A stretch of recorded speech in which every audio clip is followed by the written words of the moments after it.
syukur rahmat kula, mari ke depan sebagai sekum sinode bersama Ibu.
Di tengah-tengah perjumpaan dan persekutuan yang Tuhan lakukan, sekalipun kami berada dalam suasana duka cita, tapi Tuhan memberi kemampuan, kekuatan dan keteguhan untuk kami boleh menerima apa yang tengah terjadi di tengah-tengah rumpun keluarga kekasih kami. Rumpun keluarga Manurung, rumpun keluarga Sitorus, rumpun keluarga Tobing. Tuhan, Engkau menyatakan kuasa-Mu di tengah-tengah keluarga-keluarga kami, di mana sejak kemarin atau tadi malam Ibunda terkasih, Tuhan telah memanggil kepangkuan-Mu sesuai dengan rancangan dan rencana Tuhan. Ajar kami ya Tuhan untuk mengerti dan menerima apa yang Tuhan lakukan di tengah-tengah keluarga kekasih kami. Saat ini Tuhan, kami akan membaca kebenaran firman-Mu. Tuhan, tolong kami supaya kami boleh memaknai sebuah peristiwa kematian yang tengah terjadi saat ini di sini. Berbicaralah kepada kami ya Tuhan. Di dalam Kristus kami berdoa kepadamu. Amin. Kaum keluarga, saya mau mengajak kita untuk membaca bagian firman Tuhan yang terambil di dalam kitab Wahyu 14 ayat yang ke-13 saja. Kitab Wahyu 14 ayat yang ke-13.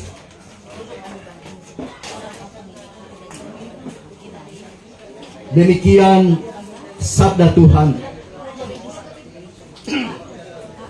Aku mendengar suara dari langit berkata kepadaku, tuliskanlah, dari sekarang semua orang mati berbahagia, karena mereka telah bekerja dengan setia.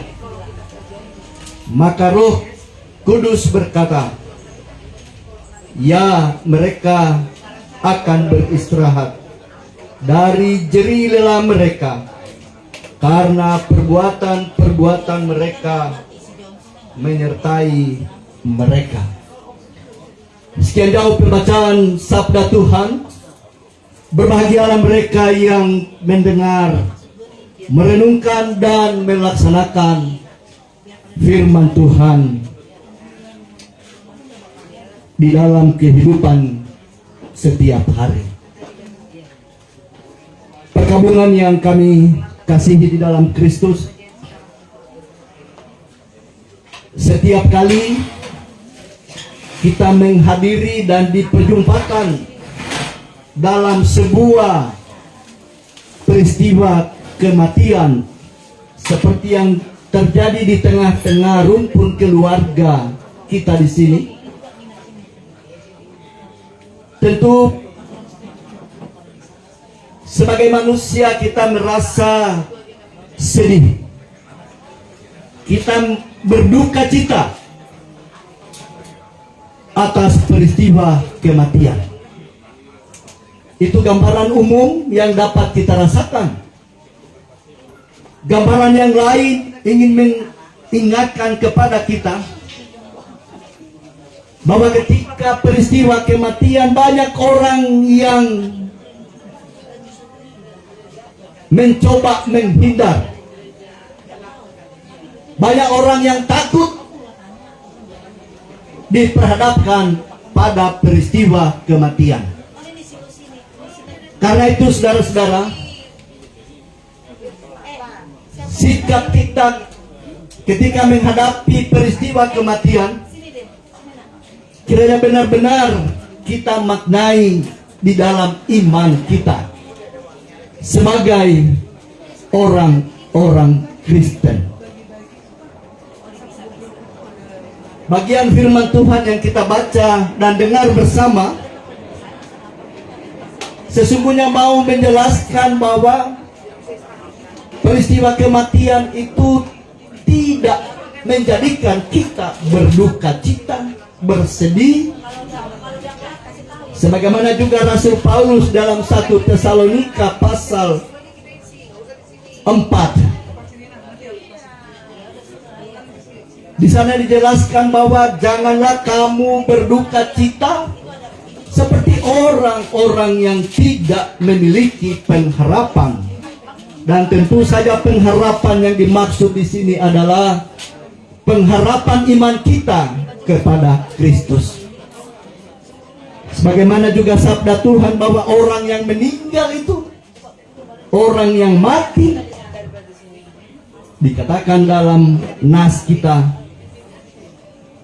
mereka telah beristirahat dari jerih lelah mereka. Ini adalah sebuah kebenaran, ini sebuah pengharapan kita bahwa orang yang meninggal, orang-orang yang kita kasihi dan mengasihi kita, yang mendahului kita, Firman Tuhan mengingatkan dan hendak memberikan pemahaman serta penghiburan bahwa orang-orang yang mati, Alkitab katakan mereka hanya beristirahat dari jerih lelah mereka. Tentu Bapak Ibu Saudara-saudara, kalau saya bertanya bahwa setiap kita, selama kita berada di tengah-tengah dunia ini, tidak ada yang luput dari pergumulan, dari penderitaan. Bahkan kuasa maut, dosa menguasai kita. Namun dalam pengharapan iman kita, orang yang meninggal di dalam Tuhan, Alkitab katakan berbahagialah. Saudara-saudara yang dikasihi oleh Tuhan dan yang saya kasihi di dalam namanya, pesan penghiburan inilah yang hendak disampaikan kepada kita secara khusus kepada rumpun keluarga terkait. Mohon maaf kami tidak dapat sebutkan satu persatu. Kalau sebut nanti malah salah dan jadi soal. Penghiburan dari Tuhan yang kita dapatkan pada malam ini, bahwa kematian adalah sebuah intermediate state untuk masuk di dalam kekekalan kehidupan. Hidup kita di tengah-tengah dunia ini sementara, dan peristiwa kematian secara jasmani ini akan kita lewati. Tetapi kematian bagi setiap orang yang percaya itu bukan sebuah hal yang kita takutkan, bukan sebuah hal yang membawa duka cita, tetapi memberi pemahaman kepada kita bahwa orang yang mati di dalam Tuhan, mereka itu hanya sebuah intermediate state, sebuah masa antara untuk masuk di dalam kehidupan kekekalan di surga, rumah Bapa yang kekal. Amin. Yang kedua, saudara-saudara, bahwa peristiwa kematian seperti yang tengah terjadi di tengah-tengah keluarga kita di sini, sabda Tuhan mengingatkan kembali bahwa barang siapa yang percaya kepadaku, kata Yesus, dia akan hidup sekalipun ia sudah mati.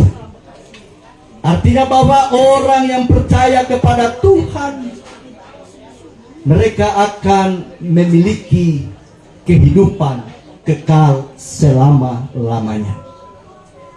Bapak Ibu, kaum keluarga yang dikasihi Tuhan, umur Opung 78 tahun. Alkitab menuliskan bahwa umur manusia itu 70 sampai 80 tahun. Itu pun adalah sebuah penderitaan. Dengan kata lain, saudara-saudara, Opung ini sudah mendapatkan bonus sebagaimana yang disuratkan di dalam Alkitab.